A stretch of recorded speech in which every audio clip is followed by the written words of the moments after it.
There's a place lost among the mists of northern England where the inexplicable intertwines with the everyday. Have you ever wondered what really happened at Ilkley Moor on that foggy afternoon in 1987? Why does the UK's most shocking UFO sighting remain shrouded in mystery to this day? Before we dive into this enigma, subscribe to the channel and leave your like so we can continue bringing you more intriguing mysteries like this one.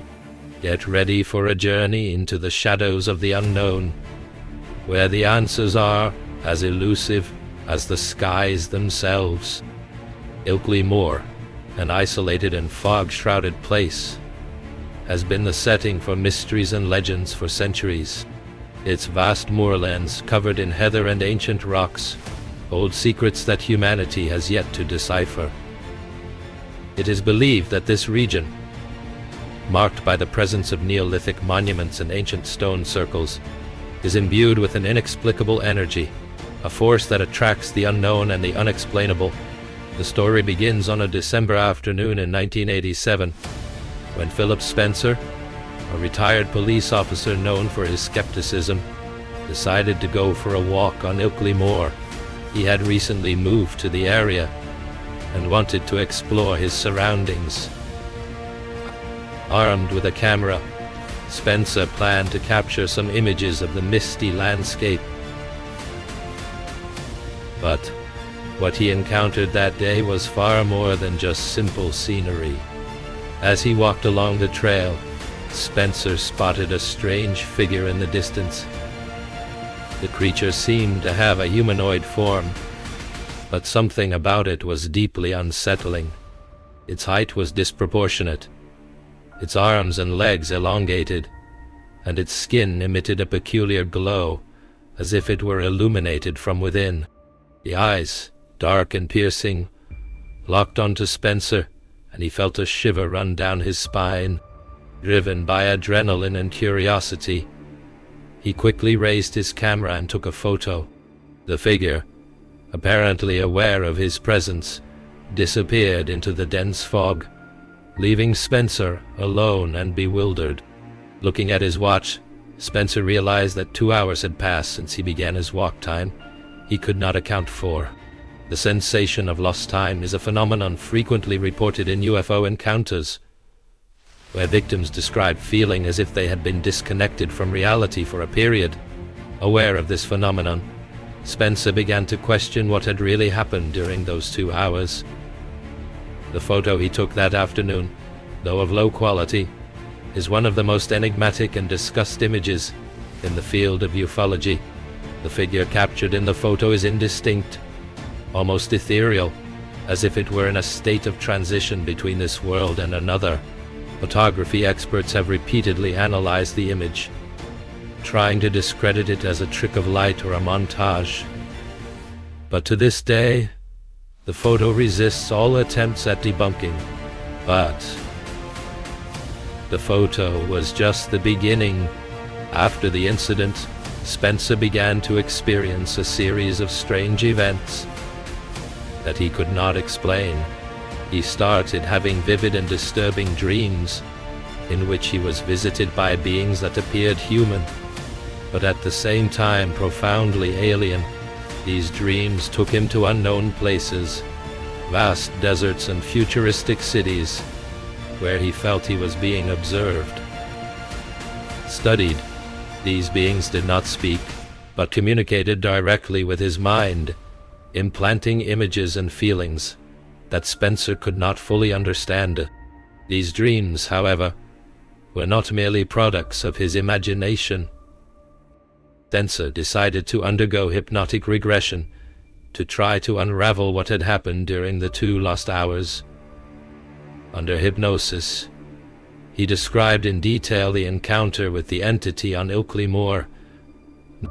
He reported being taken aboard a craft, where he was subjected to a series of physical and mental examinations. The descriptions he gave of the instruments used and the environment inside the craft are eerily similar to those given by others who have reported abductions in different parts of the world. This phenomenon, known as alien abduction, is one of the most controversial areas of UFO research. But accounts like Spencer's bring to light disturbing questions about the nature of these experiences. The Ilkley Moor incident is not an isolated case. Northern England, especially regions like Ilkley Moor, has been a hotspot for unexplained activities for centuries. There are records dating back hundreds of years of sightings of mysterious lights on the moors, described as fairy fire by ancient villagers. These lights, often seen floating above the moorland, move in an intelligent manner, defying conventional scientific explanations. Contemporary witnesses have reported seeing these lights transform into geometric shapes, or even into entities that seem to have a consciousness of their own. The connection between Ilkley Moor and the unexplained extends into modern times. In 1955, the series of sightings of unidentified lights over the moors attracted the attention of the British Ministry of Defence. Confidential reports, now known as the Ilkley File, detail sightings of unidentified flying objects by RAF, Royal Air Force, pilots in the area. These pilots reported seeing strange lights, moving in patterns impossible for any known aircraft, before abruptly disappearing.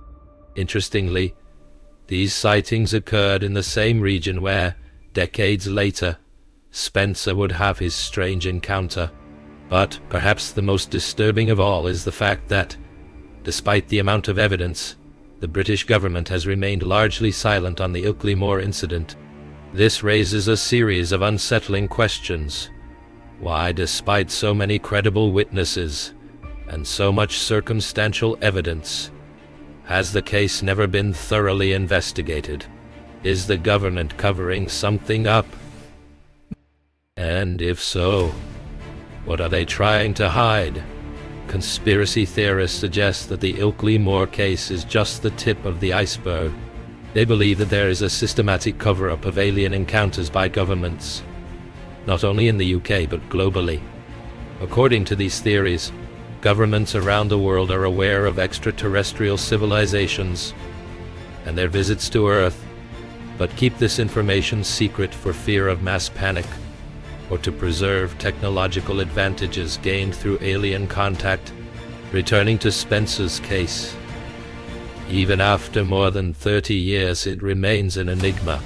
Spencer, a man who never sought attention, was drawn into a world of mystery and uncertainty.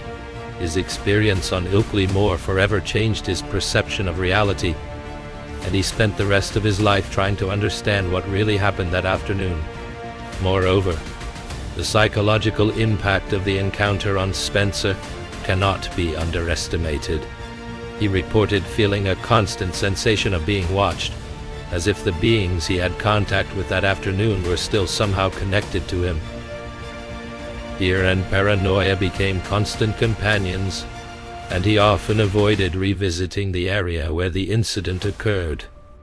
The questions surrounding Ilkley Moor continue to haunt researchers and UFO enthusiasts.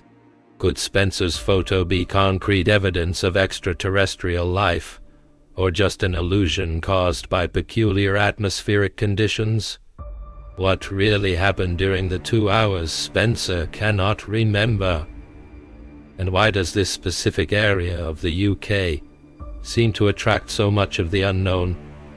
Furthermore, we must ask ourselves, how many other photos, videos, and testimonies have been silenced, hidden from public view? There are more mysteries between heaven and earth than are dreamt of in our philosophy. And perhaps in contemplating the Ilkley Moor case, we realize that the truth, no matter how disturbing, may be far beyond our current understanding. But that does not mean we should stop searching. After all, the unknown is what drives us to explore, to question, to understand what really happened in Ilkley Moor that December afternoon.